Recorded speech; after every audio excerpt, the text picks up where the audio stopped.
Nous poursuivons. Oui. Oui, bonjour. Moi, je m'appelle Bruno, je suis le chauffeur de car du lycée Vauvenargues. Ok. Voilà. Bon. Mais on peut l'applaudir, Bruno.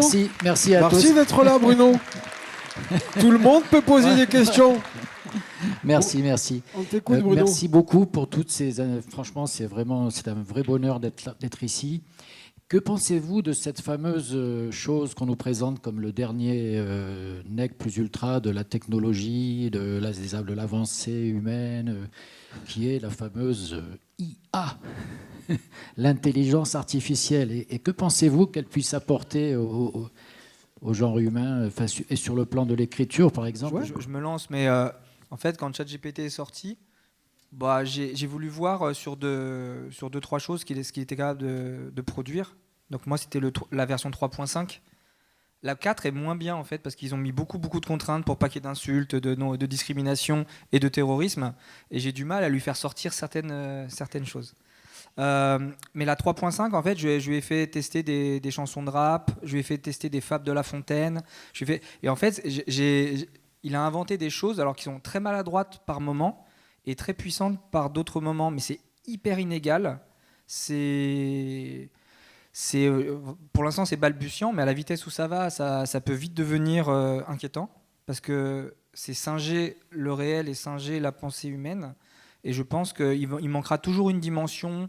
Il ne comprendra pas l'ironie, il ne comprendra pas, surtout en langue française, ou une grammaire qui est avec des phrases un peu plus longues et un peu plus déliées que l'anglais. Parce que l'anglais a des mots précis pour dire des choses et véhiculer des concepts. Et la grammaire française est beaucoup plus signifiante que la grammaire anglaise, elle est beaucoup plus compliquée. Et j'ai trouvé que sur les phrases courtes, c'est bluffant, il peut avoir des bonnes punchlines. Mais c'est de l'ordre, pour moi, pour l'instant, du gadget ou de la lettre administrative. Ça peut être très pratique pour ne pas perdre son temps sur des choses basiques du quotidien. Mais par contre, pour créer quelque chose, j'attends de voir encore quelque chose de beaucoup plus intéressant, profond. C'est-à-dire de prendre une ligne artistique et profond. Mais je pense qu'ils peuvent arriver à le développer assez facilement. Et là, je ne saurais plus quoi en penser. Mais là, ça m'a bluffé par moments. Mais c'est creux par d'autres moments, c'est naïf, c'est un enfant de CM1 qui me fait une phrase en fait. Ok, merci pour cette réponse. Geneviève, ton avis sur l'intelligence artificielle? Moi, j'ai un tout petit avis. Donc, en fait, à côté des romans, j'ai parfois des commandes de personnes qui voudraient écrire leur biographie et qui donc... ça veut dire qu'elle signe et je suis le prête-nom. Et je travaille avec une amie, on travaille à deux. Elle fait tous les interviews et puis moi, je rédige. Et depuis les 2 derniers romans, elle a acheté la version payante de ChatGPT. Et donc, elle m'a remis un manuscrit déjà en forme. Alors, c'est assez bluffant parce qu'en fait, le niveau de langue est beaucoup plus égal et ça me permet moins... En fait, je dois quand même tout réécrire, mais... Le matériau qu'elle me donne de base est nettement supérieur aux interviews. Donc, ça me permet d'aller plus loin et je trouve de faire des livres plus intéressants. Maintenant, ce que je vois, c'est qu'il n'y a pas de style, il n'y a pas de force. Sûrement, ça bougera, mais il y a un côté très convenu, très bien fait, qui ne dépasse pas. Donc, en fait, moi, je me dis, la question de l'innovation, ou par exemple quand... Enfin, ça vous dira sûrement rien, mais par exemple, il y a une structure, par exemple, en théâtre, il y a 2 structures au XXe siècle, moi, qui m'ont bluffé. Il y a Schnitzler qui fait la ronde, où en fait, c'est pas un processus de narration avec un début et une fin, c'est en fait chaque fois 2 personnages qui se rencontrent dans une chambre à coucher, qui font l'amour et qui parlent. Et puis après, on voit... Donc, c'est par exemple la soubrette qui rencontre le militaire, puis le militaire est avec sa femme, puis sa femme est... Et en fait, ça, c'est une structure. Et puis, il y a aussi Pinter, Trahison, où en fait, il raconte une histoire d'amour, mais il ne la raconte pas du début jusqu'à la fin, c'est de la fin jusqu'au début. Et donc, on voit la mort de l'amour au début du spectacle, mais qui correspond à la fin de l'histoire.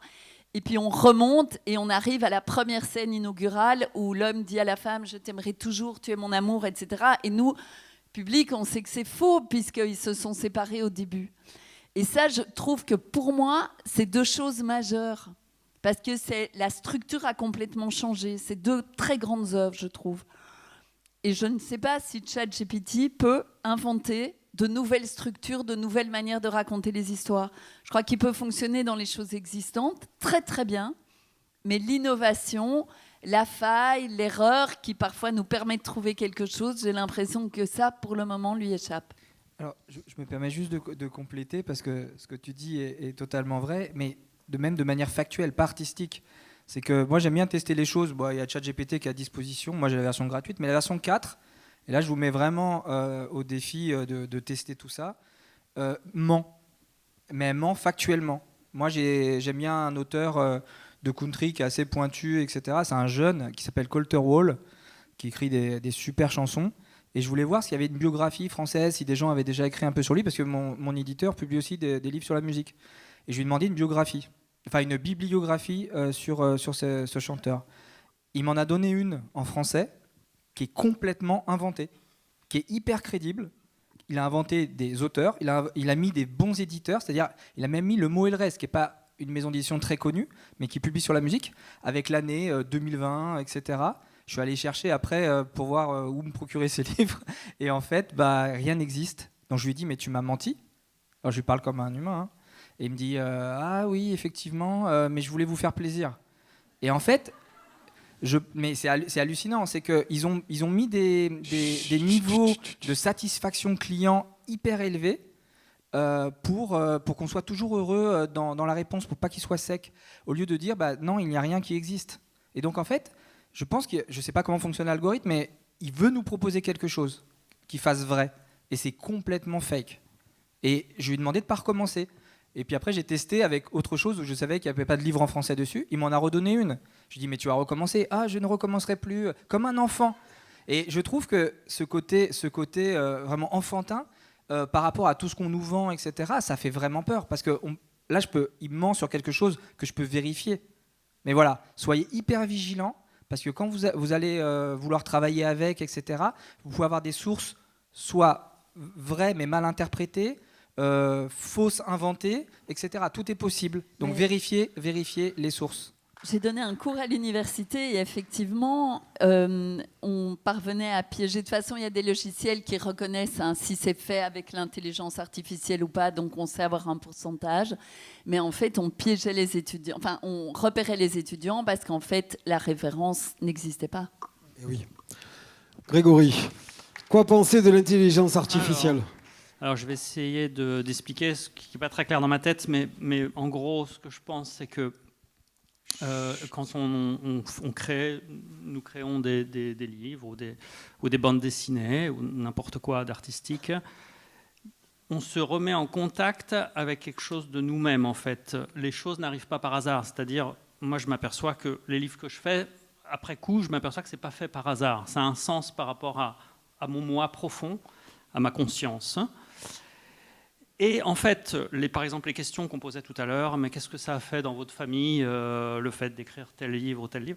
En fait, ça crée une connexion quand même avec notre famille, donc je pense chacun de nous avec notre famille, et ça va au-delà de tout ça, ça touche aussi parfois les personnes par rapport à leur famille à eux aussi, et par rapport à leur vécu à eux, donc ça va dans le transgénérationnel.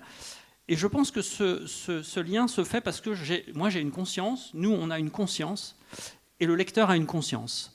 L'intelligence artificielle n'a pas de conscience, elle copie la conscience en fait, elle fait semblant d'avoir une conscience, qu'elle n'a pas du tout en fait, parce qu'elle ne sait même pas qu'elle existe. Donc cette communication invisible qu'on ressent en fait, elle n'existera pas vraiment, quoi. Ce sera quelque chose de faux. Comme une histoire d'amour, en fait, on peut très bien imaginer que, pour moi, une femme complètement artificielle, qui fait exactement tous les trucs, ça n'a pas de sens, parce qu'il n'y a pas de rencontre, en fait, il n'y a pas de co-conscience, en fait, qui fait qu'on peut faire quelque chose d'autre. Ça devient tout faux, quoi. Moi, je le vois comme ça. Bon, après, c'est vrai que l'intelligence artificielle peut faire plein de choses très rapidement, etc., mais elle ne peut pas arriver à cette conscience, ce passage. Ok, merci. Merci beaucoup, Grégory. Douna, que penses-tu de l'intelligence artificielle ? Question de Bruno. Si je vais dire vraiment des choses nouvelles, mais qu'est-ce que... Mais ce que j'étais en train de penser en t'écoutant, après vous avoir écouté aussi, c'est que déjà je trouve qu'il y a un peu un problème de nomination, parce que pourquoi on appelle ça intelligence artificielle, ok, mais intelligence, ça me pose question. En fait, est-ce qu'on peut vraiment nommer ça une intelligence, ou est-ce que c'est des programmes informatiques qui vont puiser dans tout ce qui a été fait, on programme. Je sais pas. En tout cas, ça me questionne sur ce mot. Je trouve on se fait un peu piéger par ce mot-là. Du coup, en l'humanisant un petit peu, et c'est ce qui est un peu cherché à faire, c'est-à-dire que si on lui pose une question, il nous répond comme si c'était vraiment quelqu'un qui nous répond, mais on sait bien qu'il y a personne de l'autre côté. Et ce qui est pour moi la faille de cette intelligence du coup artificielle, c'est qu'il n'y a pas ce qui est propre à l'humain dans le fait de... Enfin là on parle de la capacité d'écrire, en tout cas je me dis qu'on nous questionne sur cette capacité que pourrait avoir l'IA d'être créative. L'IA n'aura jamais l'imaginaire en fait. Enfin, cette capacité d'imaginer qui est à l'intérieur de chaque être humain, elle est très, je sais pas, elle est très particulière, elle est unique à chaque être, mais elle est aussi, elle ne peut pas être créée artificiellement. Enfin, en tout cas, ça me paraît assez inatteignable de créer artificiellement cette capacité de l'imaginaire. Après, de créer, bien sûr que l'intelligence, enfin, on est bluffé par les textes qui peuvent sortir. Quand on lui demande d'écrire, mais il y a pas, effectivement, c'est ce que tu dis aussi, on pourrait parler d'âme, il y a pas, derrière, il n'y a pas un humain, du coup, il y a pas, je pense qu'on ne pourra jamais, je ne suis pas sûre de pouvoir être touchée par un texte, parce que je suis touchée par les livres que je vais lire. Pourquoi ? Parce que je me connecte à l'humain qui est derrière, et ça va résonner avec mon intimité, mon expérience intime d'être au monde. Mais si derrière il n'y a pas un être au monde, comment faire lien, comment être touché ? Merci, Duna, pour cet avis. Et donc, Béa. Yo estoy, un poco pienso un poco parecido a lo que comentan los compañeros, pero por aportar algo nuevo. Creo que independientemente de que ahora mismo no tenga la capacidad de generar cosas nuevas, sí va a afectar mucho al sector cultural. De hecho, ya lo está haciendo en la ilustración, en la publicidad. Y va a ser un reto cómo se va a regular esto, porque sabemos que la IA generativa roba información de la red, de cosas que tienen una propiedad intelectual, y estas empresas que están detrás de la inteligencia artificial no remuneran de ninguna manera a estos autores, y eso va a ser un reto en sí mismo. Je suis d'accord avec mes camarades, mais pour essayer d'apporter quelque chose d'un petit peu nouveau, ce que je voudrais dire, c'est que l'IA n'a certes pas la capacité à créer du nouveau, mais elle va affecter très profondément le secteur culturel, et ça va être un défi majeur qu'il faudra réguler, parce que l'IA vole les informations, elle pille la propriété intellectuelle, et dans ce qu'elle prend aux auteurs, il n'y a pas de rémunération pour les auteurs. Por ejemplo, en España ahora mismo hay un conflicto con esto, porque hay una propuesta de ley por la cual las entidades de gestión de propiedad intelectual podrían hacer un volcado a la inteligencia artificial sin que los autores podamos escoger si queremos hacerlo o no. Y está habiendo una movilización de los colectivos, y es como que el Ministerio de Cultura está como rectificando. Pero esto es peligroso, este momento en el que hay que dar este paso, ¿no? A ver cómo vamos a actuar ante eso. Par exemple, en Espagne, il y a eu un conflit autour d'une proposition de loi autour de la question de la protection des données, qui aurait pu permettre à l'IA d'utiliser des informations qui appartiennent en fait aux auteurs. Et il y a eu une très importante mobilisation du secteur culturel qui a entraîné le fait que le ministère de la Culture est en train de reculer sur ces questions-là. Y por otro lado, también es importante como la ética que tiene esta herramienta, y porque sabemos qué ideologías pueden tener las empresas que están detrás. ¿Qué nos va a responder la IA cuando le preguntamos sobre una persona trans o si le preguntamos sobre una persona que tiene psicosis, ¿no? ¿Qué moral y qué ética tiene esta herramienta? Et par ailleurs, une question va se poser quant à l'éthique et l'idéologie de l'IA. Que va nous répondre l'IA quand on va lui poser des questions sur les personnes trans? Que va nous répondre l'IA quand on va lui poser, par exemple, des questions sur une personne psychotique? Vraie question. Merci beaucoup. Merci beaucoup.